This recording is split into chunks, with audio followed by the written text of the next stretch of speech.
Eh bien, très bien, comme nous avons fait depuis le premier jour de ce festival, nous accueillons nos artistes, nos auteurs, nos stars pour bavarder un petit peu sur ce qu'ils font et ça permettra au public du Festival international de films documentaires de Tanger d'apprendre un peu les nouvelles des jeunes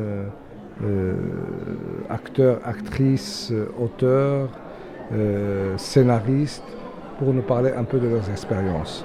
À ma droite, il y a la jeune Karima Al-Qadawi, qui est une scénariste dont le premier travail il nous prouve à nous tous qu'elle est d'une énergie créative surprenante, puisqu'elle vient de terminer un superbe scénario dans lequel on verra aussi de jeunes acteurs de qualité et vraiment un scénario que les gens apprécient, ceux qui ont au moins abordé la lecture de ce scénario. À ma gauche, j'ai un jeune comédien, un talentueux comédien de théâtre, de cinéma, il a fait aussi de la télé, mais c'est surtout j'ose dire, un comédien complet, puisque c'est quelqu'un qui travaille et le physique, et le mental, et le vocal. Nous allons parler de tout ça dans un petit moment. On va commencer par une petite présentation de chacun de vous. Commençons par Karima Al-Qadawi. Bonsoir. Bonsoir. Racontez-nous comment vous êtes arrivé à tout cela. Moi, j'ai toujours écrit depuis que j'étais petite. Donc, j'écrivais tout et n'importe quoi. Et jusqu'au jour où mon chemin a croisé celui de Monsieur Jamel Swissi, qui travaillait sur un scénario. Il en était à sa 10e version. Et il m'avait demandé de le lire et de donner mon opinion. Donc ça a commencé comme ça. Et de corriger aussi s'il y a des choses à corriger. Et par la suite, il m'a demandé d'intervenir dans les personnages féminins. Tout ce qui est psychologie, vu que je suis une femme, selon lui, ça allait donner plus d'impact qu'une femme parle de femme et décrive les sensations et les émotions d'une femme. Ce qui est totalement vrai. Et puis voilà, donc je me suis retrouvée dans l'aventure. Et depuis, on a fait 5 versions. 6. Donc ça en fait 16 au total. Alors les gens qui pensent qu'écrire c'est facile et qui s'amènent et qui disent voilà, moi j'ai écrit une histoire et demain je la tourne, qu'est-ce que vous leur dites? C'est pas vrai. C'est-à-dire, alors racontez-nous le travail et le chemin que vous avez vécu quand vous étiez en train de travailler sur ce scénario. Déjà, on l'entend à ta voix, tu es très fatigué. Déjà, tu en parles et tu es déjà assez épuisé. Épuisé. Comme ça. Oui, on peut voir les choses comme ça. Non, c'est pas du tout facile. Moi, au début, j'écris parce que c'est ma première expérience, donc j'écrivais un peu avec un style littéraire. Donc, je développais beaucoup trop. Et donc, ça a pris beaucoup de temps pour que je m'adapte à réduire un peu les scènes, les dialogues, etc. Donc, c'est tout un travail. C'est pas que d'écrire, c'est aussi l'aspect psychologique des personnages, d'écrire les décors, les ambiances, les sensations, les émotions, etc. Et donc, c'est pas facile. C'est pas un travail platonique. Ça demande beaucoup de recherche et de profondeur. Et il faut aussi s'identifier aux personnages qu'on écrit, chaque personnage, qu'il soit homme ou femme, parce que même si je suis une femme, il faut que je m'adapte aux personnages masculins et vice-versa, parce que sinon ça donnera des personnages vides un petit peu et plutôt platoniques, et ça donnera par conséquent une histoire un peu linéaire et voilà, où il n'y a pas de profondeur. Alors je profite de la présence de Abdallah Ben Saïd qui a eu accès à quelques passages de ce scénario dont Karima Al-Qadawi nous parle et qui va nous parler d'abord de ce qu'il a lu et de comment il a ressenti, son ressenti sur ce qu'il a lu, et après on parlera de lui-même en tant que comédien. D'accord. Bah écoutez, déjà pour un premier temps, je voudrais te remercier, si Jamal, d'avoir donné la chance à des jeunes de pouvoir s'exercer dans un scénario, dans un cadre professionnel aussi. Et ça, je le salue sincèrement, parce que je pense que les jeunes devraient avoir leur chance dans tous les domaines et qu'on puisse justement mélanger ces deux expériences entre voilà, les expérimentés et les moins expérimentés. Je pense que voilà, la fusion peut donner vraiment beaucoup de choses parce qu'on a un autre regard, un regard beaucoup plus sur l'environnement où on vit par rapport à l'environnement où vous avez vécu et voilà, ça donne beaucoup de bonnes choses. Déjà par rapport au film, on en avait parlé et je pense que c'est un film assez intéressant qui englobe beaucoup de sujets, qui parle de la femme. Et moi j'aime beaucoup les sujets qui parlent de la femme et qui donnent une importance à la femme parce que je pense que chacun il a une femme dans sa vie et déjà une maman. Et justement ça parle d'une mère aussi qui essaie de vivre, de chercher le bonheur en fait, euh, par, de chercher le bonheur par n'importe quel moyen. Et ce qui est bien, c'est que voilà, de là, on entame une aventure artistique, musicale, émotive, émotionnelle, familiale. Et ça, c'est déjà assez pour que je puisse vraiment être intéressé aussi du scénario, déjà pour le lire. Et ensuite, euh, je suis en train déjà de le vivre en parlant. Et je me découvre à dire des choses que je ressens au fur et à mesure voilà, que je laisse le scénario ou le peu de choses que je sais du scénario mûrir en moi. Donc voilà. C'est très fort, c'est-à-dire déjà des bribes de ce scénario, ils t'ont marqué et tu es en train de vivre déjà des choses par rapport au scénario. Ça veut dire que la scénariste a atteint l'objectif souhaité, c'est que En un tout cas, elle en scénario, parle bien. Elle en parle avec du cœur, elle en parle avec ses tripes, mais tout en calme.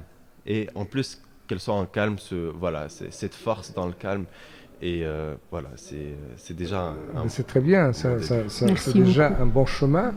Et bien sûr, un acteur qui a déjà de l'expérience, qui est présent sur la scène nationale, qui juge des bribes de scénario, qui le pousse à s'intéresser et de vivre ce qui va suivre, ça c'est très très bon.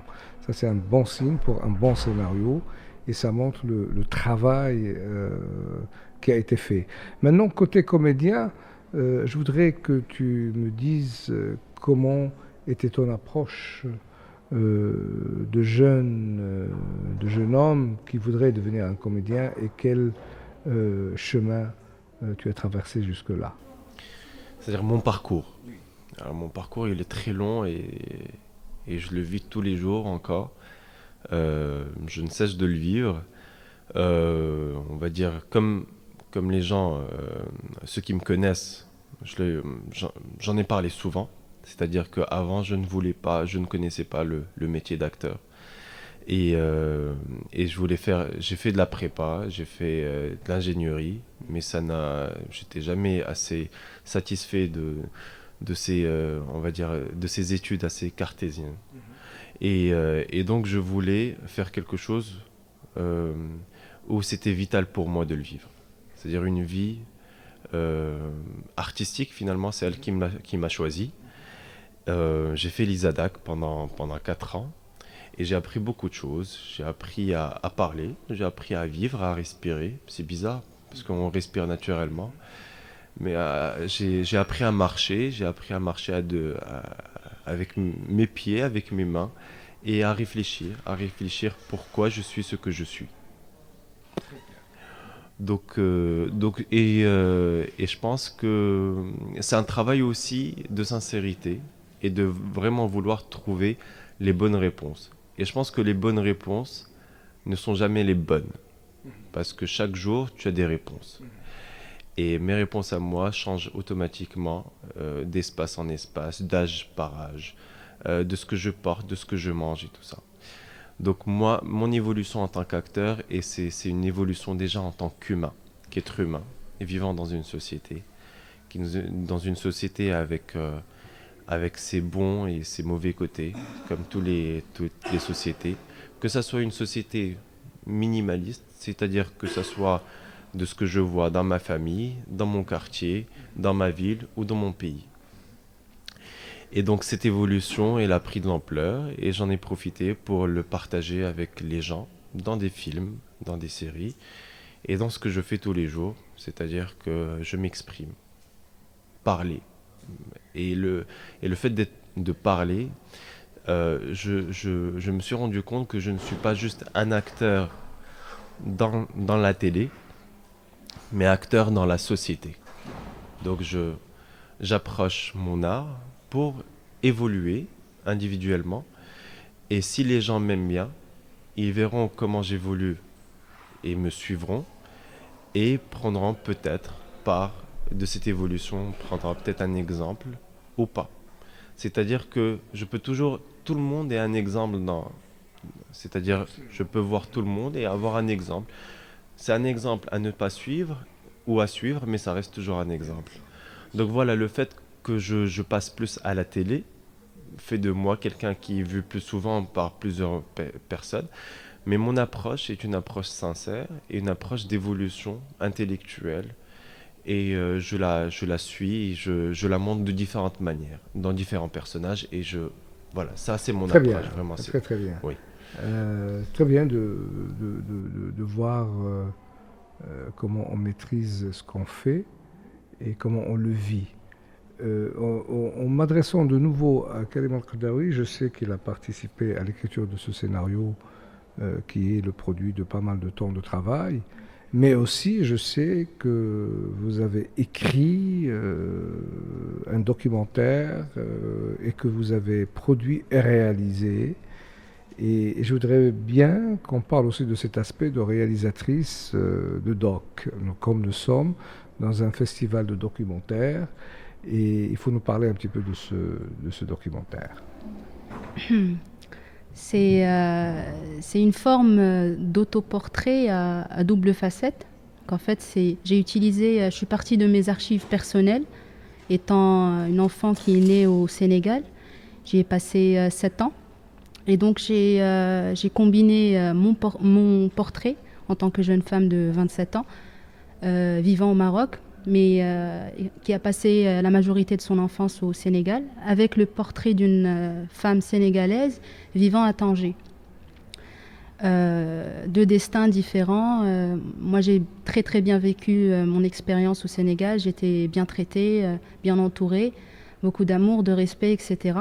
Et par contre, la demoiselle que j'ai filmée ici à Tanger a vécu un autre type de destin. Donc l'idée était de créer un paradoxe entre comment moi j'ai grandi au Sénégal et comment Rosie, ma protagoniste, a vécu ici à Tanger. Et donc voilà, mais l'idée de base c'était de partir de mes propres archives personnelles, étant enfant, et les combiner avec ces images actuelles de maintenant, de ma protagoniste, qui a d'ailleurs 3 enfants, dont un qui a mon âge, qui est né à Tanger, et qui a l'âge que j'avais quand j'étais au Sénégal. Donc voilà l'idée. Et aussi, il y a eu du tournage au Sénégal pour ce film. Oui. Donc il y a eu quand même des prises de vue. Du Sénégal d'aujourd'hui. Le Sénégal d'aujourd'hui. Sénégal d'aujourd'hui, Sénégal d'antan et Tanger d'aujourd'hui. C'est formidable. Donc on espère voir ce film très bientôt dans ce festival, dans la prochaine édition. Je sais que vous êtes en train de réfléchir sur le développement de ce documentaire vers un long documentaire. J'espère, j'y pense. Très bien. Toujours dans la même direction, je sais que Abdallah Ben Saïd aussi n'est pas seulement comédien, mais c'est quelqu'un qui a fait aussi des productions style court-métrage, il a fait des courts-métrages, mais aussi j'ai vu sur YouTube une chaîne très animée dont vous êtes le concepteur et en même temps l'acteur principal de ces histoires. Exactement. Bah écoutez, ça c'est une idée que j'ai eue parce que comme je suis un acteur très frustré tout le temps et je ne joue pas tous les jours, donc j'ai profité. Je me suis débrouillé pour acheter du matériel de cinéma, enfin pour tourner, de la lumière et tout ça, tout ce qui est son. Et j'ai appris le montage tout seul.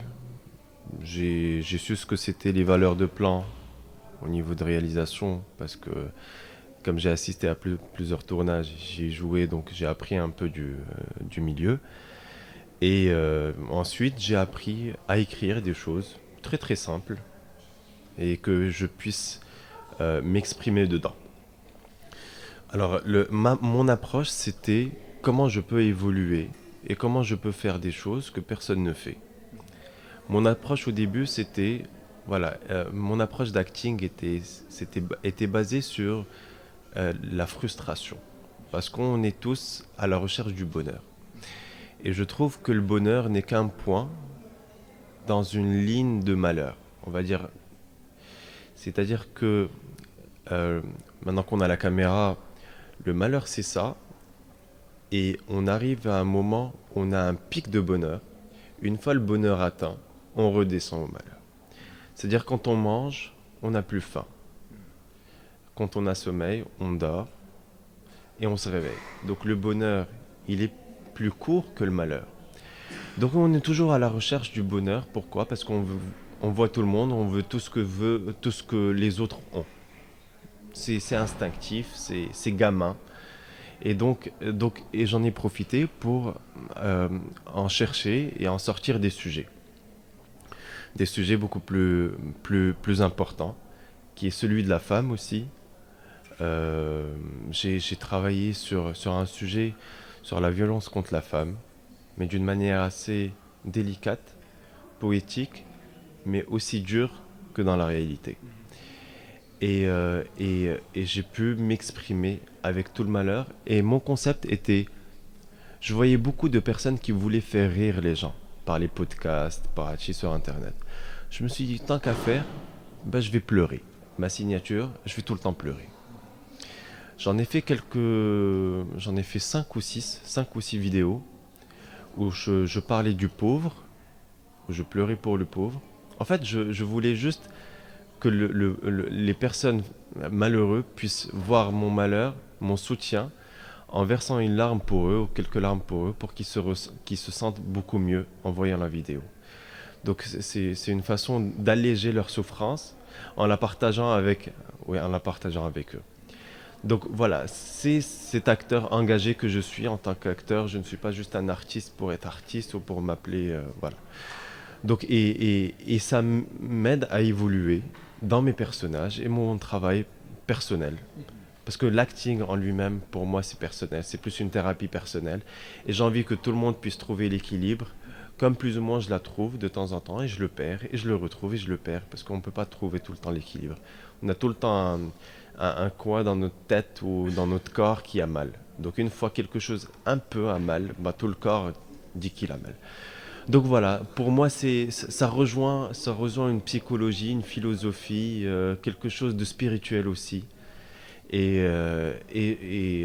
ce domaine est pour moi vraiment je pense que c'est mieux que la médecine et c'est mieux que n'importe quelle thérapie.